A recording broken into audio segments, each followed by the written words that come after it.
On my 65th birthday, I wrote in the family group chat, "Dad misses you kids." No one replied. Later, my son texted, "We are on vacation. Dad, do not be so dramatic. Happy birthday. I will send you the hotel bill in a bit."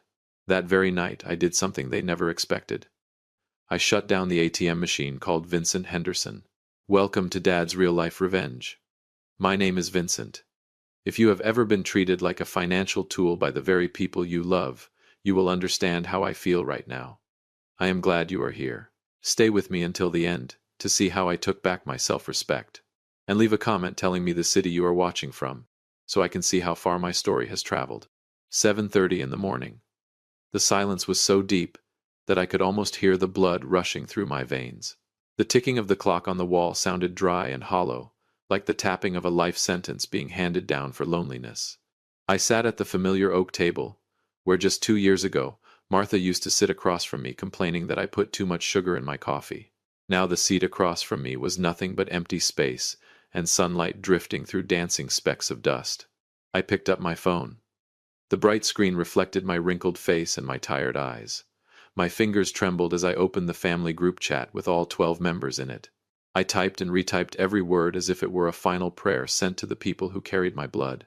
All I wanted was a small sign of presence, a hug, or simply a warm dinner filled with the laughter of my grandchildren. 1 hour passed. Then 2. My phone lay motionless on the cold table. I stared at it, waiting for the smallest signal. I lied to myself, thinking maybe Leonard was busy in a board meeting, maybe Sarah was rushing the kids to school. But my heart knew the truth. This was indifference carefully programmed. Close to 2 in the afternoon, a notification finally appeared. Leonard did not wish me a happy birthday. He did not ask how I was doing. He simply threw a command at me, wrapped in sarcasm, about an old man being dramatic. To him, my feelings were a burden, but my wallet was a privilege he believed he deserved. My chest tightened as a sharp pain spread from my heart to the top of my head. I had never talked about the nights I worked double shifts at the factory, my feet swollen and bleeding just to buy them their designer clothes or their first cars. I had never asked for repayment. But the way they used my money to enjoy luxury in the Bahamas while leaving me to fade away in silence on my birthday was an insult I could not forgive. That very night I cut off their access to the accounts they had been using.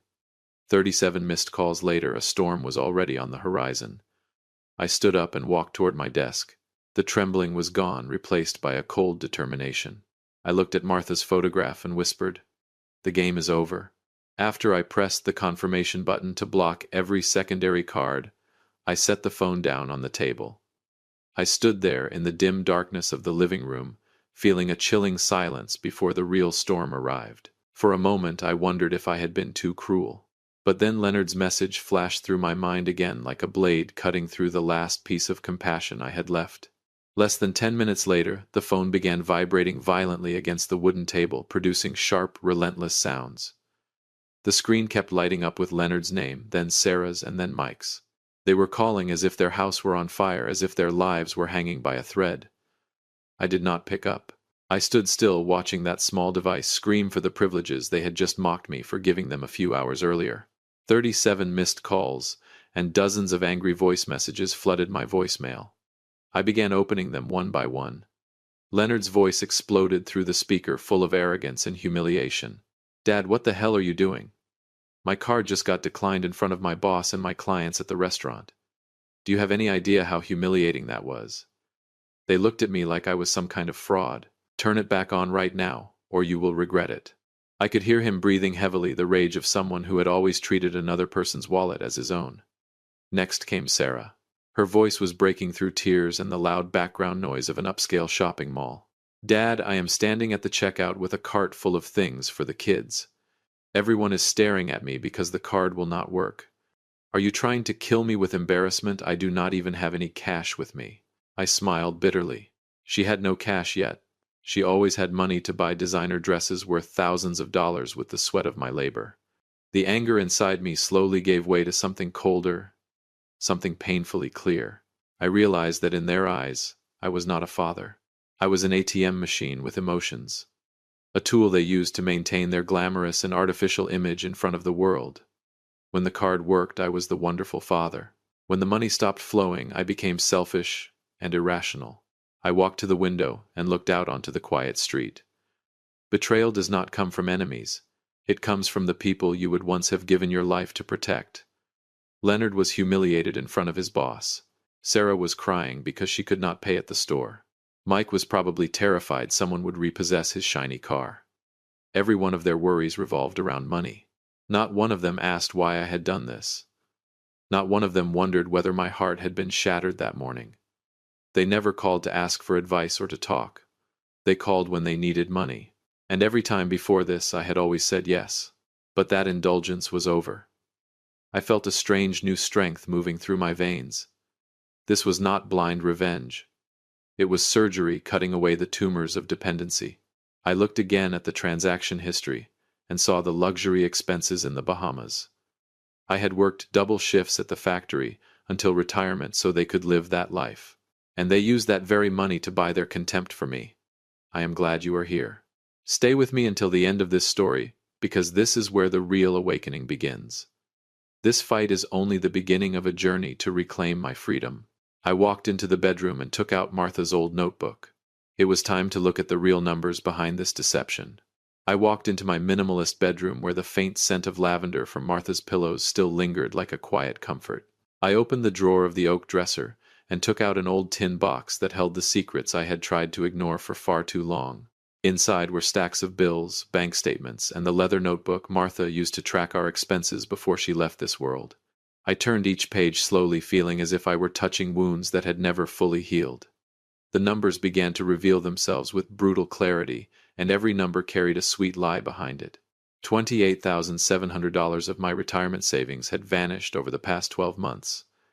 Every dollar had gone to the so-called emergencies my children had carefully invented. I remembered the panic on Mike's face when he claimed he needed money for an urgent surgery after an accident. In reality, it had been used to cover debts from his reckless partying. I remembered the tears in Sarah's eyes when she told me Emma could not afford her school tuition. The truth was that she used the money to buy the newest collection of designer handbags. Martha had been right. She had warned me again and again that I was enabling them instead of truly helping them. She had called it toxic kindness. Under the soft glow of the desk lamp, I found her wedding ring resting at the bottom of the box. An old promise rose in my mind.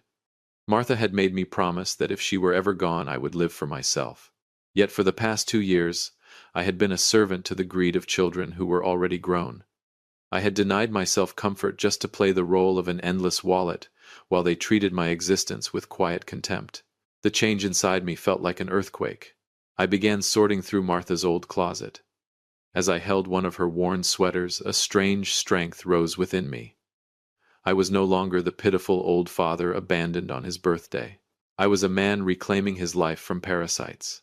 This time the name Vincent Henderson would no longer be associated with weakness. I would live for Martha, and I would live for myself. I tightened my grip around her wedding ring, feeling the cold metal press into my palm like a solemn oath. Tomorrow morning Leonard would come here, and I was ready to show him that the ATM machine he relied on was not just closed. It had disappeared forever. I looked at my reflection in the mirror and saw a different man from the one who had woken up that morning. A man ready to face the storm. The roar of a car engine from the end of the street crashed straight into the living room, rattling the old photographs on the shelf. I sat there at the oak table, my hand gripping a cup of coffee that had long gone cold. The front door burst open with a violent bang. Leonard stormed in, his face flushed red and his breath heavy with anger. His expensive shoes slammed against the floor, each sharp step shattering the quiet I had tried to preserve all morning. "What the hell do you think you are doing, Dad?" Leonard shouted, waving his leather wallet as if he wanted to throw it straight at my face. "Do you have any idea how humiliated I was? My boss, my clients, everyone was standing there watching me like I was some kind of clown when that stupid card got declined. Are you trying to destroy my career over a birthday message? Are you really that selfish?" I did not stand up. I did not even look at him. Slowly, I set my coffee cup down and felt the faint trembling of the floor beneath my feet. Selfish. I repeated the word silently in my mind and felt a bitter, almost laughable sting. 15 years of working double shifts at the machine shop, hands covered in scars, my back bent from carrying the weight of his tuition, and all it had earned me was the word selfish. "When was the last time you called just to ask how your father was doing?" My voice was calm, so calm that even I was surprised. Leonard froze. He clearly did not expect a question. He had expected an apology like always. For a moment he seemed thrown off balance, but his arrogance quickly filled the silence. "Here we go again," he snapped. "You are starting that dramatic speech again just to guilt-trip us. I am busy.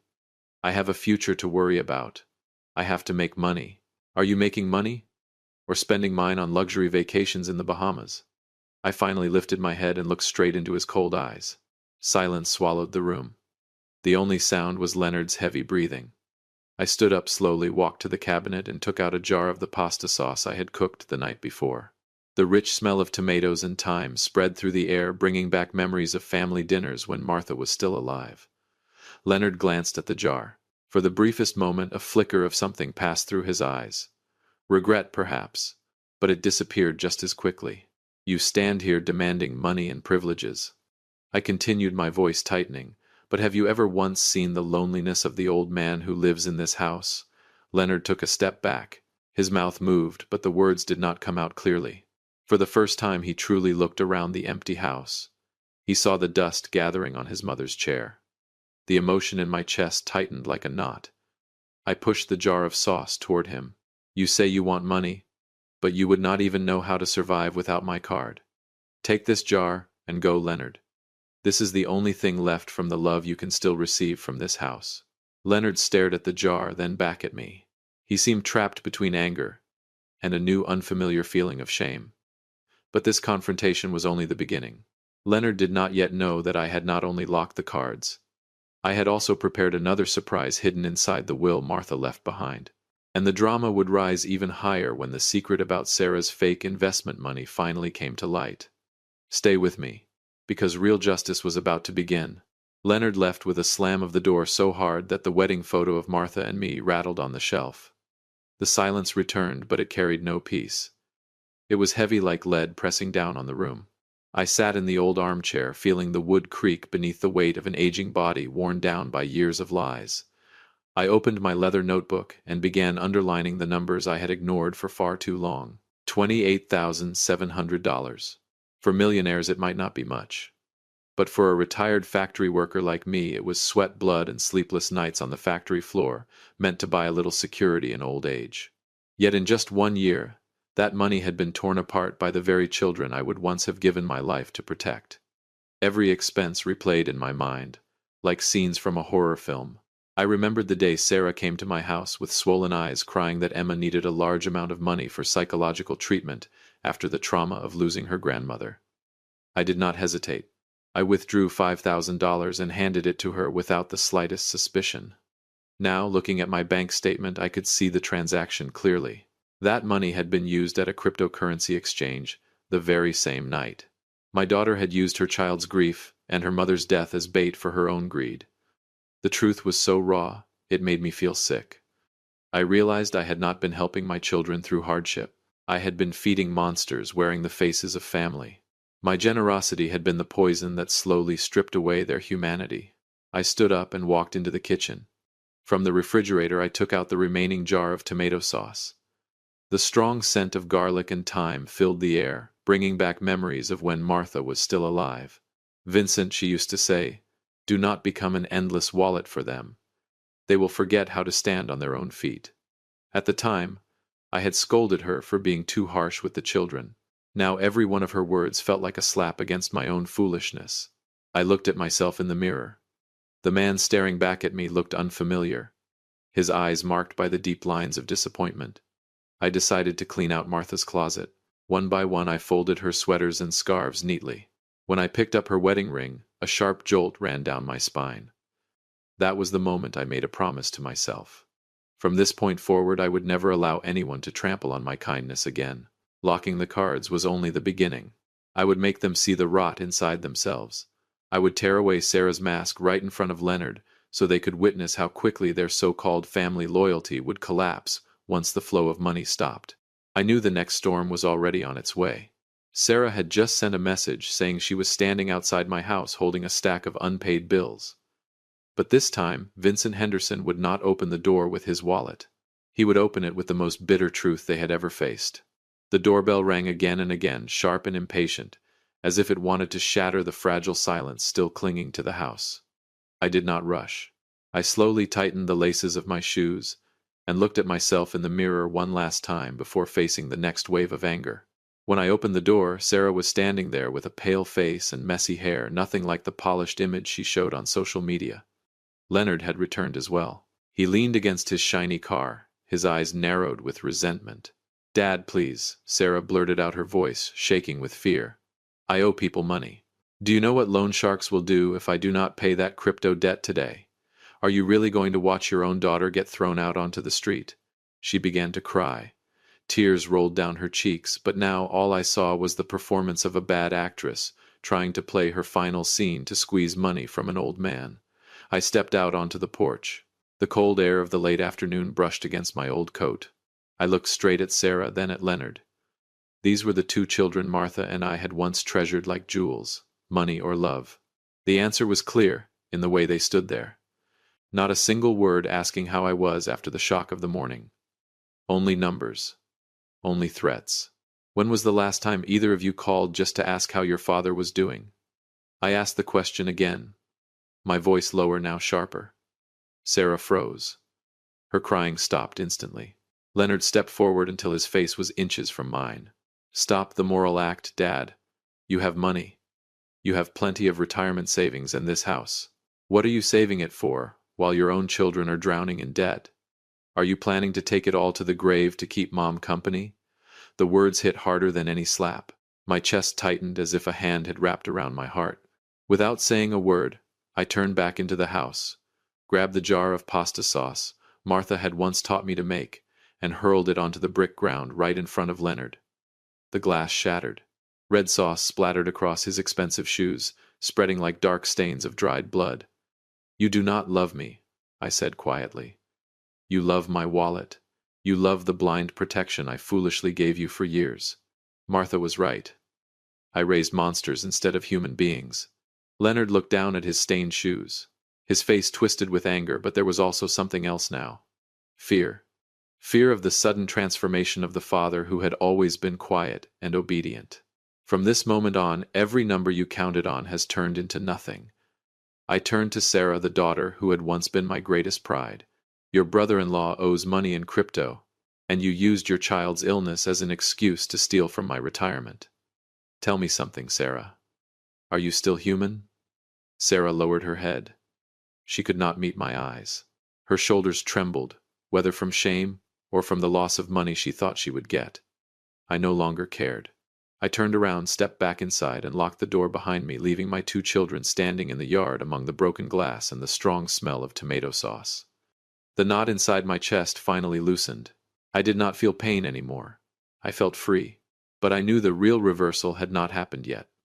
Leonard and Sarah would not give up so easily, and the biggest surprise was still waiting in the hands of a third person they would never expect. Stay with me, because the real key to justice in this story had not yet been revealed. I sat motionless behind the locked wooden door, listening as Leonard's angry curses echoed across the yard and Sarah's dramatic sobbing slowly faded away. The house returned to its terrifying silence, but inside my mind the pieces of betrayal were finally falling into place.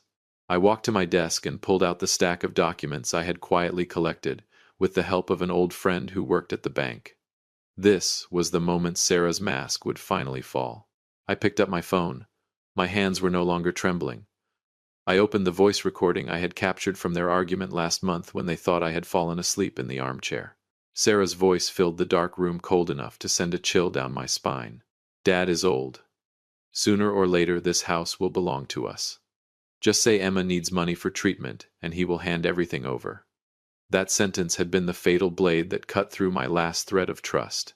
It turned out that her husband's crypto debt was only the visible tip of the iceberg. Sarah had been using my retirement money to cover up her shady investments and the luxurious image she paraded across social media. She had not only deceived me, she had deceived her own brother as well, trying to secure a larger share of the inheritance she believed I would eventually leave behind. The truth was so raw it made my stomach turn. I felt disgusted at the very blood running through their veins. But the moment the flow of money stopped, their true nature appeared clearly. I stood up and walked toward the window. Outside, Sarah was frantically searching through the mailbox as if she were hunting for a final glimmer of hope. What she did not know was that I had already transferred full ownership of this house into a trust they would never be able to touch. A strange sense of release washed over me. The pain had crossed the threshold into numbness. I no longer felt sorry for myself. I felt sorry for them. Children raised with the sacrifices of their parents, yet grown into adults with the hearts of emotional creditors. I turned on my computer and sent a single email to my family lawyer. The message was short and clear. Activate the inheritance modification clause immediately. The moment Sarah used my granddaughter Emma as a lie, she severed the final bond between us. The truth about the crypto debts and the lies was about to step into the light. And this time, no jar of pasta sauce could soften the anger of justice. I poured myself a glass of water and felt the cool liquid slide down my throat. The financial storm they had created would soon swallow them whole, and I would stand safely on the shore watching the collapse of an empire built entirely on lies. Do not look away, because a new character is about to enter this story, and that person will completely turn the game upside down. Just when the air inside the house felt frozen by hatred, another knock came at the door. This one was hesitant and gentle. It was nothing like Leonard's pounding or Sarah's shouting. When I opened the door, I saw Jake, my 17-year-old grandson, standing there. His eyes were red and swollen, and he held a crumpled stack of papers in his hands. He looked at me with such deep guilt that it almost seemed as if he believed he was the one responsible for everything that had happened. "Grandpa." "I am sorry," Jake said, his voice trembling. "I heard everything Mom said to you about Emma. I cannot stay silent anymore." He handed me the papers. They were not little bills for Emma like Sarah had always claimed. They were overdue debt notices and foreclosure warnings addressed to Sarah's home. "Your daughter used your money to pay off my stepfather's crypto losses," Jake continued quietly. "But it still was not enough. They lied to you so they could use the last of your retirement money to hide their mistakes." I stood there in stunned silence, staring at my grandson. For the first time that day, something warm moved through the heart that had been turning to stone inside my chest.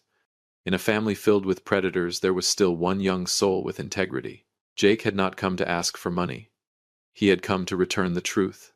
He told me that Emma, my little granddaughter, was actually healthy, but she had often been forced by her mother to pretend she was sick whenever they visited me just so Sarah could ask for more money. Sarah's cruelty had reached a new depth when she began using her own child's innocence as a weapon for deception. But Jake's presence changed everything. In that moment I realized I still had a reason to fight. Not to punish my ungrateful children, but to protect my grandchildren from the moral decay of their parents. I pulled Jake into a tight embrace, feeling the warmth of honesty that still existed in this broken family. I led him inside, poured him a glass of orange juice, and asked him to tell me everything. With each sentence he spoke, another missing piece of the betrayal fell into place. And I finally understood what I had to do. I would not simply cut off the money. I would establish a separate education trust for Jake and Emma, a fund that Sarah and Leonard would never be able to touch, not even a single dollar. Because salvation does not come from piles of cash. It comes from placing trust in the right people. Outside, the storm was still raging. But inside this room, a new flame of hope had finally been lit. Just after Jake left, my phone vibrated again.